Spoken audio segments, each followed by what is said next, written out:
-248, Seattle King County Public Health Local Hazardous Waste Management Program Grant Agreement. Doesn't it, Good evening again, Mayor, Council. This agreement and resolution is a grant that's been passed, a pass-through grant from King County that allows the community here to hold a household hazardous waste collection event. And it's been sponsored in the past through this grant, and certainly is a worthwhile program. And would certainly, from a staff perspective, hope that Council will approve this resolution tonight. But before that action or conversation on your part goes forward, you did have a little bit of a homework assignment for me to answer a couple questions about the program from last week. And one of those questions is, was this somehow different than Algona's event? And how did Pacific fit in with that? Well, the way that works is Algona, through past grant activities, has also won a comparable grant, and they hold their event in the springtime, which just happened this last Saturday. And the Pacific event has been in the early fall, and typically has been the latter part of September, maybe even into October, depending on the timing of the event. So at this point, there isn't a date yet for the fall event to be scheduled for Pacific. But certainly the two events, I think, complement one another and just support the values that were represented over the weekend with Earth Day and help responsibly provide residents with a mechanism to get rid of some of the smaller household hazardous waste items. So I think that's the homework assignment. If there are any questions about the resolution or the event?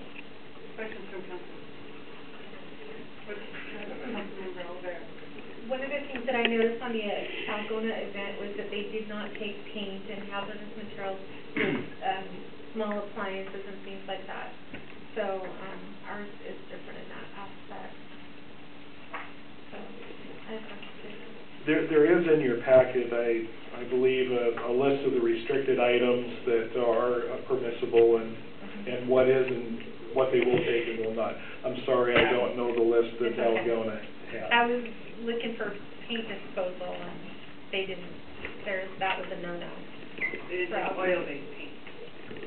Just a paint. It's fine for it. Any further questions from council? What's council's pleasure? Move to approve resolution number 2015-248. Councilmember Walker. We've done this in the past. It's a great program, and I just spoke to the details. Been working well for years, keep doing it. Comments from the audience?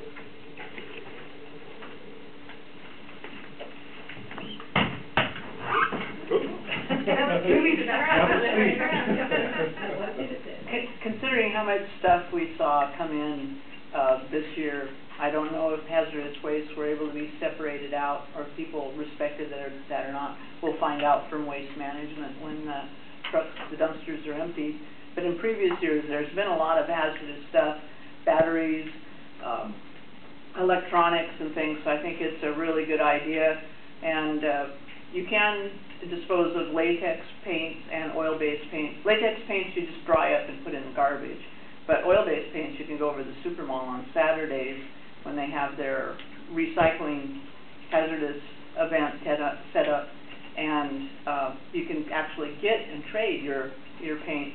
And one of the things we were talking about in the back of the room while you were on your sabbatical hiatus to executive session was having something to do with recycling and maybe setting up an area during this hazardous waste management event where some things could be set aside that people would want to take and use rather than have it go into the garbage and have it be used. So that's a possibility too that you might want to consider as the event's being set up. Thank you. Thank you. My name Jean Fancher, 37248, 55th Avenue South. Thank you. Do you just have like a number like P1 or something for her? Okay. So any further comments from the audience? Further comments from council? Roll Roll call, Councilor Cruz. Councilmember Olivera? Aye. Councilmember Putnam? Aye. Councilmember Steiger? Aye. Councilmember Walker? Aye. Councilmember Gerber? Aye. Motion carries.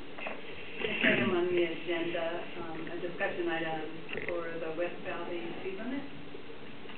Certainly, Council, again, this is a carry-on from last week's conversation about looking at the speed limit, how it was set recently in the past for Pacific, and we had discussion about that, and in your packet was a couple of ordinances that had looked at the setting of the speed limit.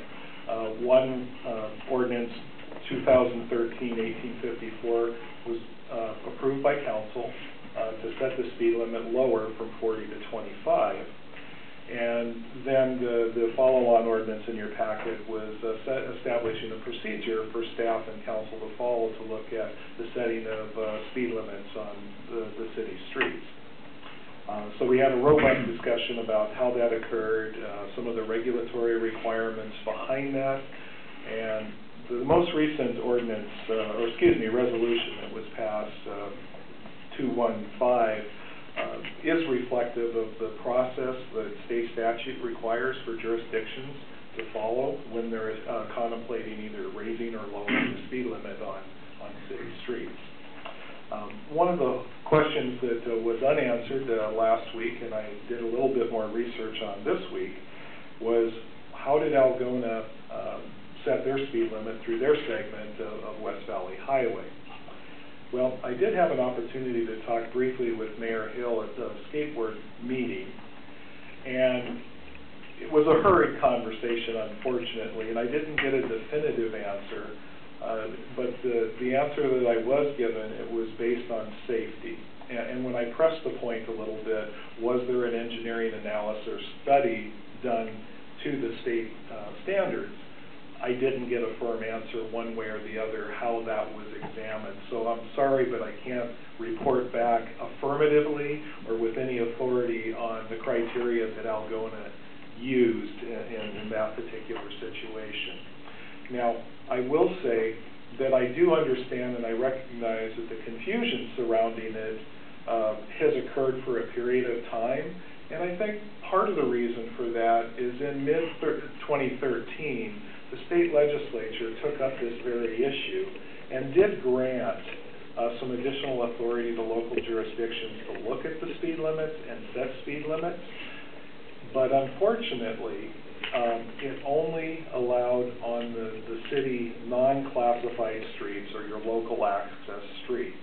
So I think during that transition period, and I admit this is pure conjecture on my part, trying to put the pieces of the story together, I think there was a lot of confusion surrounding what was permissible for cities related to speed limits and how they could proceed, given that that new legislation changed in June of 2013, and that modified RCW 4615.415, if you're interested in looking at that. So jurisdictions, I think, often got either incomplete or inaccurate information on how to proceed when looking at speed limits, and particularly for road segments like West Valley.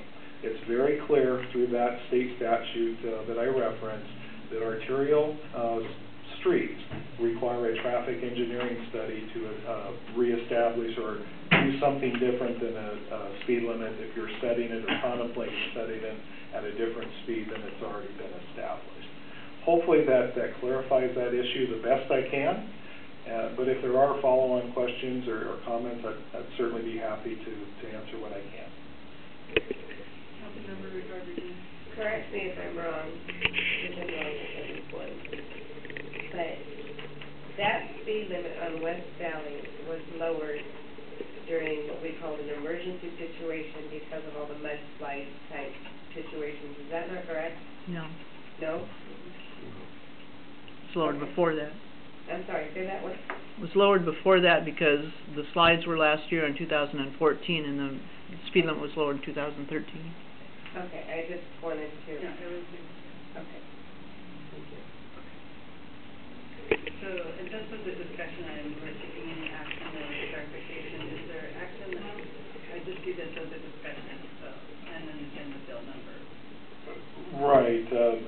brought forward from Public Works Committee to look at and for Public Works to receive from guidance from council how to proceed. And one of the recommendations, there's two alternatives here. Right. But I see. Councilmember Steiger. Also, I remember, and I forgot about it, but we need to check with Jerry Eck. He did a study. I don't know how much that highway, that study that he did pertains to, but he has a study that maybe we can use to guide us a little bit and save us some money. So worth looking at, but he has a study. If I may, point of information, thank you, Councilmember Steiger. That also refreshed my memory on another point here, is also AHDL has done some traffic analysis for the segment that they're working on. So we'll get more information. Jerry Eck is committed to sharing that information with me. And certainly if I have it before the next Public Works Committee meeting, I'll be able to report on the status of that. But I think there's a little bit more investigation on my part before I can maybe modify this recommendation. If there's enough existing information that we could cobble together a study or do some examination for a lesser amount, I certainly want to entertain that if we can do that. So my recommendation is maybe refer this issue back to Public Works Committee, and then we'll bring it back forward as we have a little bit more information related to what traffic engineering studies already exist, and then how we could proceed to look at that 40-mile-an-hour speed limit, whether it's up or down at that point. And I do understand it's a downward or upward action, excuse me. So, is council in agreement that we want to send this back to Public Works Committee? And is there any further information that council would like to add with this? We bring it back to Public Works. Okay. All right, thank you, council. The next item on the agenda is the resolution to approve the common services agreement for Auburn Public Health. And, Richard, I'm not sure if you're aware, we also have T.J. Costa. Yes, I am. I was going to invite him up to speak with me. Last week we discussed this resolution, which is a proposed human services agreement for Auburn Public Health Center. And there were some questions that came from council. The mayor wasn't here to help answer, so I spoke with Mr. Cosgrove. He had planned to come here anyway, and I hope he could answer some of the questions. I did speak with, one of the questions, was on the total makeup of how much support the cities are giving. And I spoke with Diana, the city administrator from Algona, and she had some numbers, but she was going to go back to her office and confirm them, and she's never gotten back to me. And so I'm waiting for that, but I don't know if Algona committed the same amount as we did. Right, and I knew that, and so anyway, and then there were two other cities, and then the other question was about budget, and I said we have the room in our budget, we just haven't enacted the appropriation. We can do that at council anytime. So, do you want to come up and speak to any questions they might have? Thank you. Thank you for coming. My pleasure. Good evening, Mayor. Good evening, council members. My name is T.J. Cosgrove, and I'm the Division Director for Community Health Services and Public Health Seattle and King County. It's in my division that we operate the 10 public health centers throughout King County, including Auburn. I know you know this, but just as a reminder, and really sincerely to express my appreciation. We were looking at closing up to 4 public health centers inside of the 15-16 biennial budget planning process, and truly, it was communities that rallied behind the important services that we provide primarily to keep moms and kids healthy. And to see a variety of communities like the City of Pacific step forward and acknowledge the need for these services, acknowledge that the Healthy Starts for kids and families is a really critical and very much a cost-saving measure in the long run was much appreciated. So the fact that you're considering this resolution and this agreement really is phenomenal. So thank you. Don't know if I'm going to be able to answer all your questions, but I'll certainly do my best shot and can take note of the questions that I can to get back to you in short order. So, Okay. Questions from council? I heard just lots of questions last week. I have Councilmember questions. Oliveira. But it's some information I heard today, down Constantine is looking at funding for public health nurses to make home visits when somebody has a baby, and that is the public health nurses? So, today, Executive Constantine provided his State of the County address, and inside of that address, he spoke primarily to an initiative called Best Starts for Kids, which would include a funding strategy, a levy that would create resources for a variety of programs and services that, again, have kids and families get off to healthy starts. Inside of that package is support and funding for public health center services, including the maternity support services, women, infant, children's nutrition program, and other services offered at the Auburn Public Health Center. Today he was specifically talking to a program called Nurse Family Partnership, which is a regional program, meaning it's based out of our public health centers, but it serves the whole county. What the Best Starts for Kids initiative contemplates and hopefully will be approved is expansion of that program to serve more families throughout the county. So I know that this was like a Band-Aid. This was to get us through 2 years. Do you know if they have been looking at addressing how to fund this in the future? Has there been conversations surrounding that so that hopefully this is the city's constantly? So the primary strategy to address this is what Executive Constantine spoke and presented today, and we'll be sending over to County Council in the next week or so. And this is the Best Starts for Kids levy. So this is a tremendous opportunity to provide stability to the public health center services and system. It's obviously not a done deal till it's something that's voted on and passed, but again, a tremendous opportunity to provide long-term stability. Other questions? What's council's pleasure? Move to approve resolution 2015-249. Councilmember Oliveira, would like to speak to your motion? I'm a huge supporter of public health, and I want to see this go forward, and I want to see us support it. 10% of our city, the citizens in the city utilize the public health system, and I think we need to support it. Councilmember Oliveira, or Garberdine, sorry. I agree 100%. I think we need more of these type of things available for the citizens, and especially for those people that are most vulnerable. Comments from the audience? Seeing none, further comments from council? Okay, roll call of council. Councilmember Oliveira. Aye. Councilmember Putnam. Aye. Councilmember Steiger. Aye. Councilmember Walker. Aye. Councilmember Garberding. Aye. Motion carries. Excellent. Thank you very much. Thanks for coming. Thank you very much. Appreciate And I your would time. never say this at a Seattle council meeting, but you guys are so laid back. I gotta go pick up my kid. Thank you. Thank you.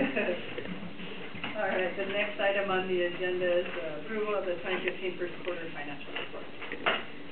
Okay, so, I want to thank you all for allowing us to purchase BIAX back almost like a year and a half ago, 2013. This is the first quarter, well, yeah, that we don't have to have anything that's with Springbrook. Last first quarter we did, and so it really makes it a pleasure to use all what I call clean numbers. So, and we're using everything on the 14 after the first quarter was bias generated numbers, so we'll be able to have good comparables from the second quarter on. And I know you want to see that, at least I did. I wanted to see a report that shows, well, here's how the first quarter looked at last year, the second quarter now, here's a comparable to that. So when we come out with second quarter stats in July, we'll have that for you.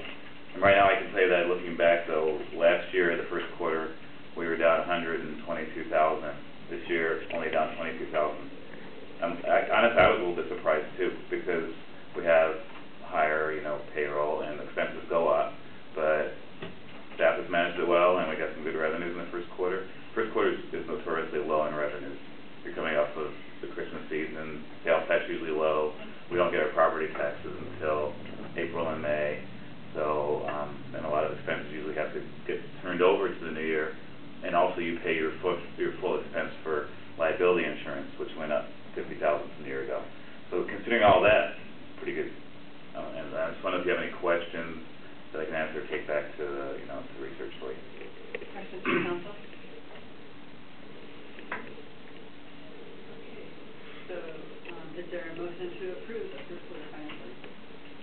moved.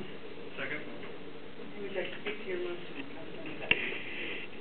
I'm still getting used to having first quarter reports during the second quarter. Pretty awesome, isn't it? And they're actually consistent from the front of the report to the back, and there's no made-up Excel spreadsheet reconciling things. Take balance. That. Yeah. Yeah, pretty cool. All right. Well, the other one's balanced as long as you remember to add in things that we're not paying. That's not balancing. Councilmember Walker. Finance committee had a chance to review these, and they look good. Thank you. All right, any further comments from council? All those in favor of approving the first quarter financial report, signify by saying aye. Aye. Opposed? Motion carries, thank you. Thank you. Thank you, Richard.